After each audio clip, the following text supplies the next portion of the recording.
March 1945. In the Hungarian countryside, a German convoy moves through the darkness. They are the Waffen-SS, Hitler's elite fighters, but their uniforms are missing the distinctive SS runes. The skull insignia, gone. Every unit patch carefully removed. Even license plates have been painted over. They move under fake unit names, using false radio traffic. This is Hitler's final card, Operation Spring Awakening. 6 SS Panzer divisions, the Reich's last mobile reserve. Instead of defending Berlin, they're here, 400 miles from the collapsing Reich. They're coming for Hungary's oil fields, the fuel that will power Germany's resurrection.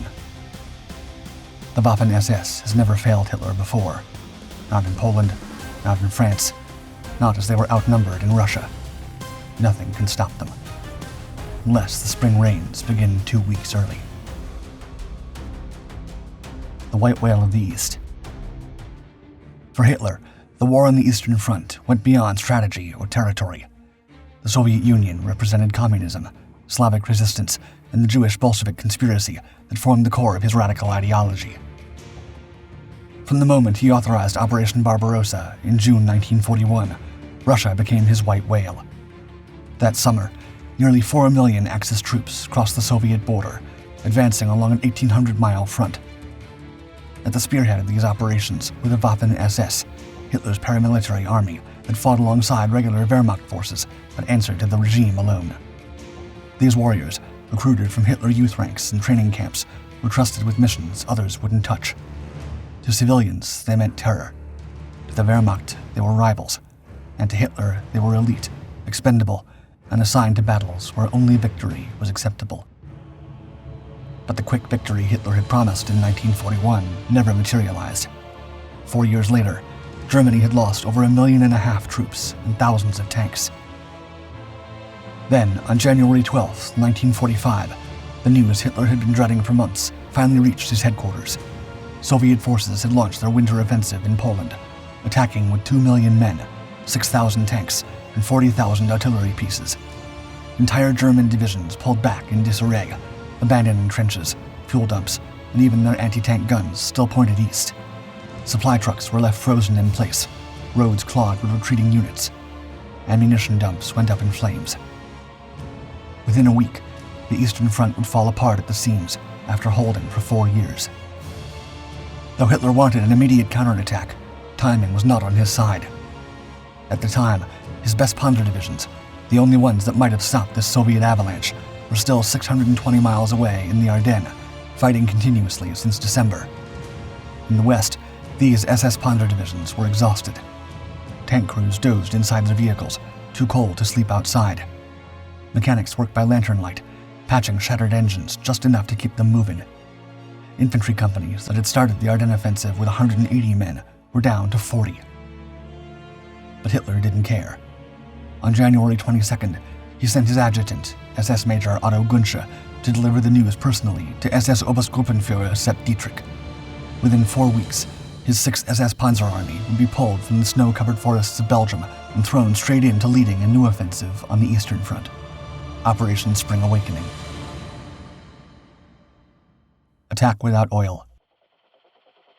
The very next day, the 6th SS Panzer Army began its withdrawal from the Ardennes, while the 9th SS Panzer Division, the last to leave, rolled out the next day. As the trains began to roll, so did the arguments in Berlin about where to strike. Hitler wanted to strike near Lake Balaton, the largest lake in Central Europe, drive toward the Danube, and secure the extremely vital Nagy-Kanizsa oil fields of southern Hungary, the last strategically valuable assets that remained on the Eastern Front, especially since Allied air attacks were disrupting the synthetic gasoline production sites day in and day out. However, Heinz Guderian, chief of the Army General Staff, wanted the Panzer divisions deployed closer to Berlin, to which Hitler responded, quote, "You want to attack without oil? Good. We'll see what happens when you attempt that." By January 30th, Sepp Dietrich's divisions were nowhere near fully refitted, short on tanks, fuel, and fighting men, but there was no time to wait. Replacements were still arriving as troops boarded trains, during the journey east, and even after reaching Hungary. The Germans scraped together every available body and machine, from ground crews from the Luftwaffe and sailors from the Kriegsmarine to lightly wounded and sick soldiers who were hurriedly rushed back into combat. Because this entire movement had to be hidden from Soviet intelligence, SS troops peeled off their distinctive unit patches and sleeve bands. Divisions received fake designations. 2nd SS Panzer Corps became SS Training Staff South. Das Reich turned into Training Group North. Individual regiments got construction company names, routing trains through random cities, unloading staff near Berlin while secretly sending Tiger tanks through Vienna. Officers spread false rumors about heading to Frankfurt. Radio operators maintained fake traffic patterns, suggesting defensive positions near the Oder. While Dietrich's army crept east in disguise, Hitler couldn't wait. On January 18th, he launched Operation Conrad III, a preliminary offensive aimed at Budapest and the Transdanubia region. The attack started strong, with German forces pushing north from Lake Balaton, catching Soviet units that had thinned their lines to reinforce other sectors. Within 5 days, they'd taken Dunapentele and Arani on the Danube's western shore. By January 26th, these German spearheads had advanced to within 12 miles of Budapest's southern edge, so tantalizingly close that for a moment, a breakthrough in the city seemed possible. Then, exhaustion set in. Soviet counterattacks hammered the overextended German lines, and by mid-February, all those hard-won gains were gone, and the Germans found themselves pushed back to their starting positions, the exact ground where Spring Awakening would soon be launched. Just then, Hitler spotted another complication. Soviet forces held a substantial bridgehead across the Gran River north of Estergorn, perfectly positioned to threaten Vienna, which had to be eliminated before Spring Awakening could begin. On February 13th, he ordered Operation South Wind, throwing Hermann Priess's newly arrived 1st SS Panzer Corps into the attack. The mission achieved everything Conrad III hadn't. In a little over a week, Priess's corps cleared 150 square miles of territory, destroyed 7 Soviet divisions, and inflicted 8,800 casualties for a loss of just 2,989 men.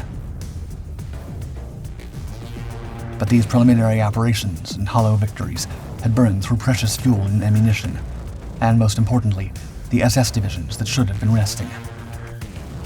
Nonetheless, by late February, Spring Awakening's pieces were finally in place.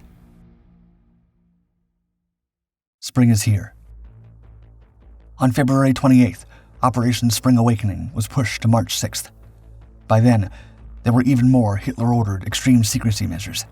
Death penalty for command infractions, covered license plates, no unit insignia visible, night movements only, complete radio silence, and units kept off all situation maps. The main attack would come from Sepp Dietrich's 6th SS Panzer Army. Their orders: push southeast between Lake Balaton and Lake Valenze, then strike toward the Danube. One group would turn north toward Budapest. Meanwhile, the other would swing south to Mohawks, linking up with German forces from the Balkans. Success meant trapping 2 Soviet armies. Supporting forces included Hermann Balck's 6th Army protecting the flank, and the understrength 2nd Panzer Army attacking from the southwest. What remained of Hungary's 3rd Army would hold the line west of Budapest. Sepp Dietrich commanded 4 SS Panzer divisions and 2 cavalry divisions, including veterans from Hitlerjugend, Das Reich, and Liebstandarte. The plan required speed, precise timing, and teamwork.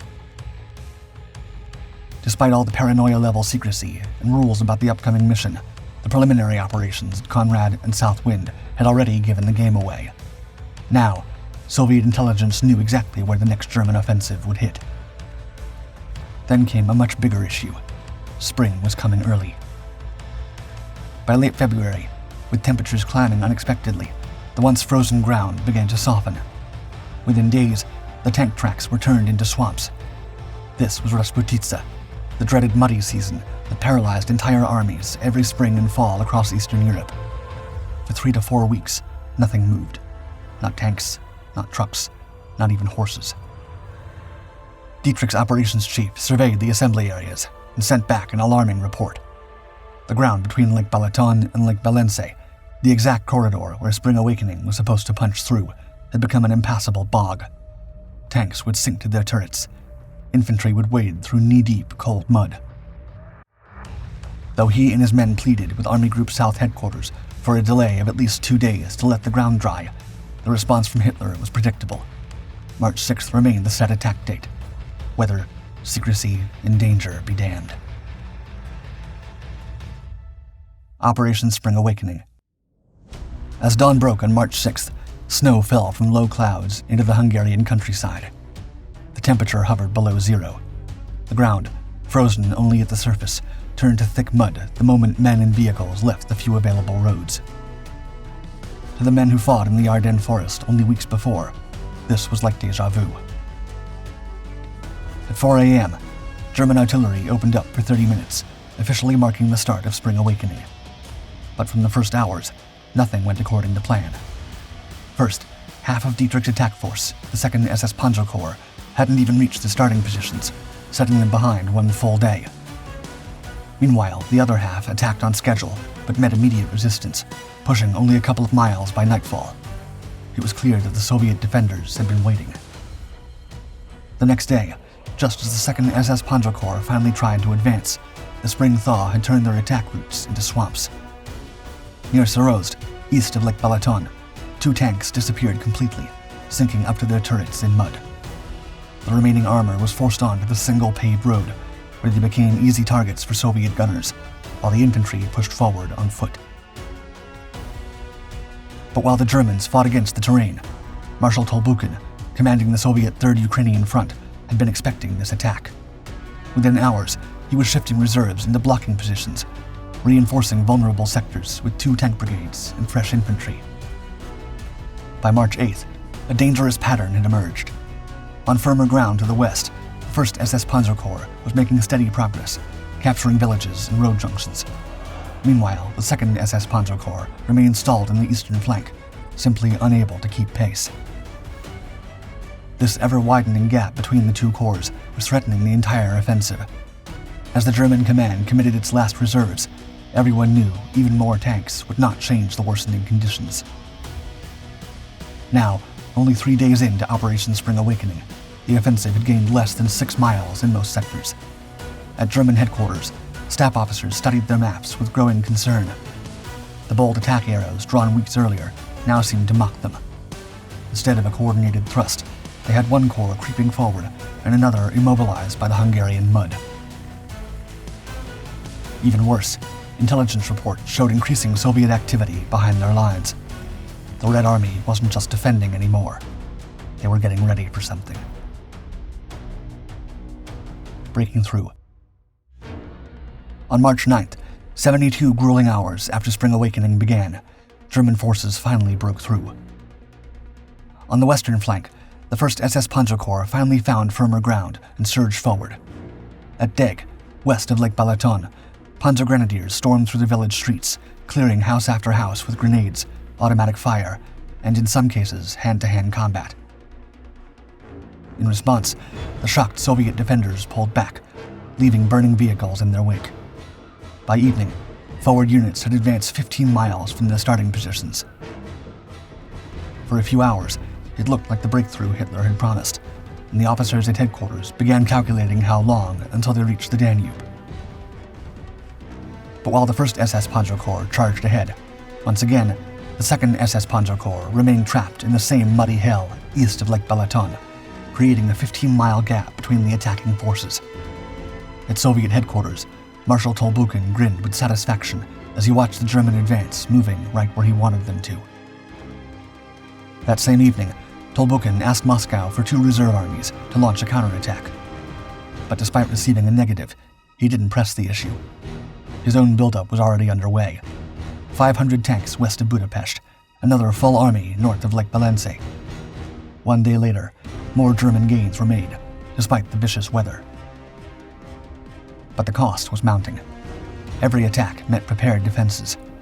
Soviet anti-tank guns waited in ambush positions, allowing German tanks to roll past before opening fire on their thin rear armor. The following morning, the SS Das Reich Division achieved a landslide victory. Using a pre-dawn timed assault, they broke through at a hamlet called Heinrich Major, their deepest penetration yet.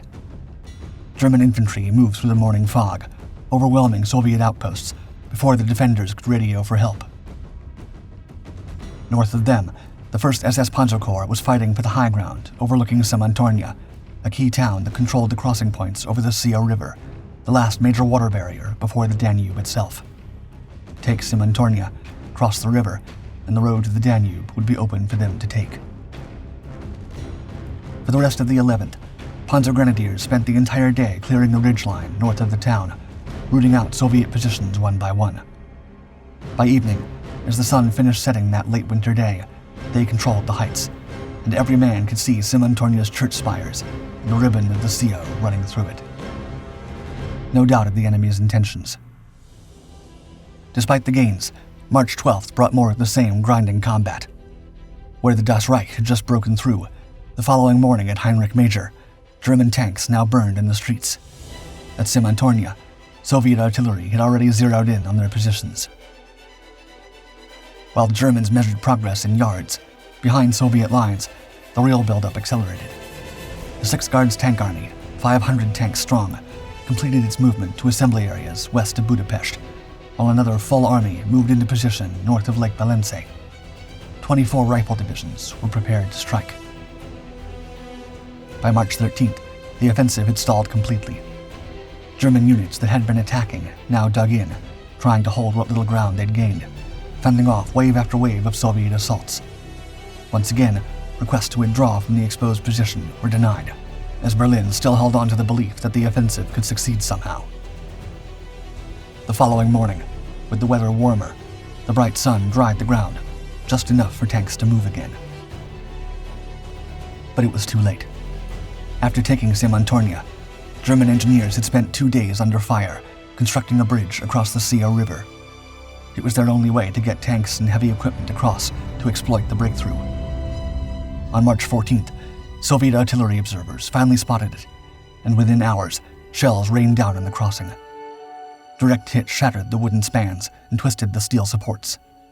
By afternoon, the bridge was completely gone, trapping German armor on the wrong side of the river. That evening, German intelligence finally grasped what was happening regarding the mysterious Soviet tank movements.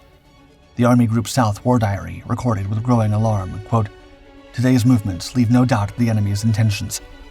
Based on the results from aerial observation, motorized columns of at least 3,000 vehicles are moving out of the rear area from Budapest to the southwest, most of them in the direction of Zamoli. His objective will be to cut the rear connections of the German forces, which have advanced from the narrow passage of Székesfehérvár by an attack in the direction of Lake Balaton." Let us leave. On the morning of March 15th, the German forces were desperately trying to return to their positions. Despite losing tanks daily, repair crews had somehow kept most vehicles operational. But operational tanks meant nothing when every route forward led into prepared Soviet defenses. Seeing enough of his men lost by the bad choices of his superiors, that same morning he recommended immediate withdrawal to save what was left of his divisions before it was too late. But once again, the response from Army Group South Commander Otto Wöhler was predictable, a flat-out no. Instead, he proposed a new plan that was even more divorced from reality than the original. Pull the Panzer divisions back, regroup them, and then attack in a completely different direction, this time eastward toward the Danube instead of south. Berlin said yes, and at 11 p.m. on March 15th, the orders went out, and the first units began pulling back from their hard-won positions around Simontornia. Finally, grenadiers who had bled for every yard of ground now gave it up in the middle of the night. Though tired, hungry, and thirsty, they remained unaware that they were the lucky ones, the last to leave before the storm hit. Close by, the remaining Soviets watched and waited. Their 3,000 vehicles kept moving into position as their armies completed their preparations. In less than 24 hours, the German forces that had struggled so hard to advance would be running for their lives. The beginning of the end. By March 16th, while the Germans hadn't officially called off Operation Spring Awakening, Sepp Dietrich's men were already pulling back from their positions near Simontornia, just south of Lake Balaton. The operation was over. The 6th SS Panzer Army retreated in stages toward Vienna, where German forces scrambled to throw together defensive positions as Soviet spearheads closed in.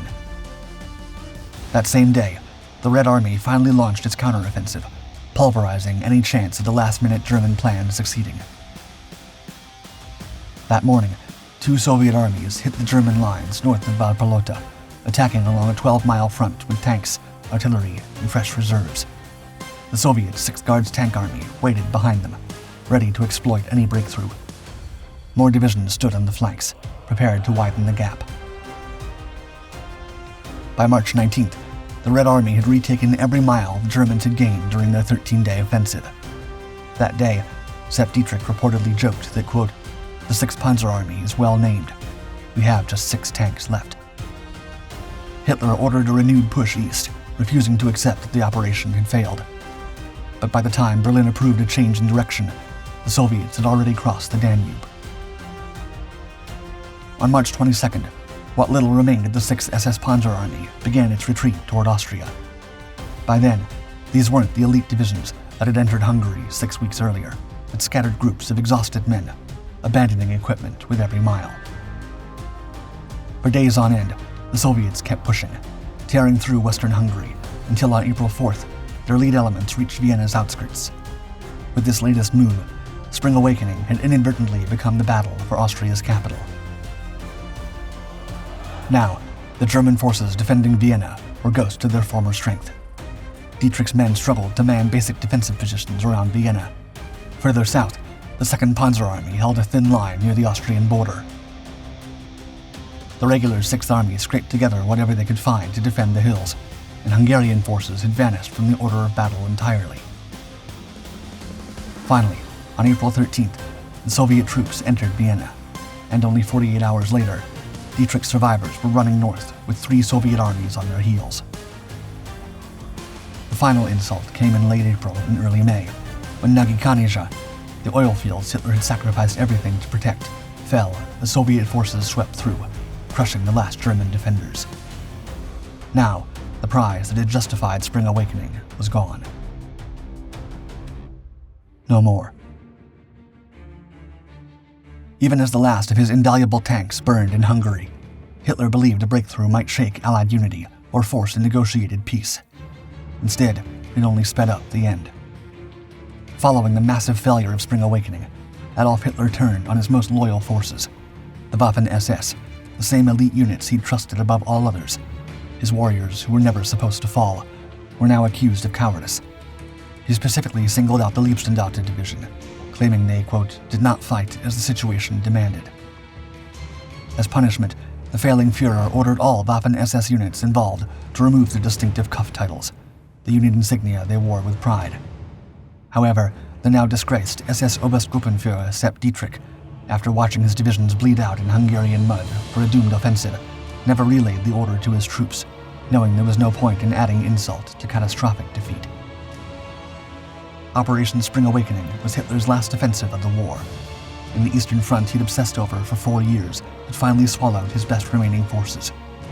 Only 7 weeks later, the survivors of these elite SS corps would surrender, not to the Soviets they'd spent years fighting, but to United States Army forces advancing from the west.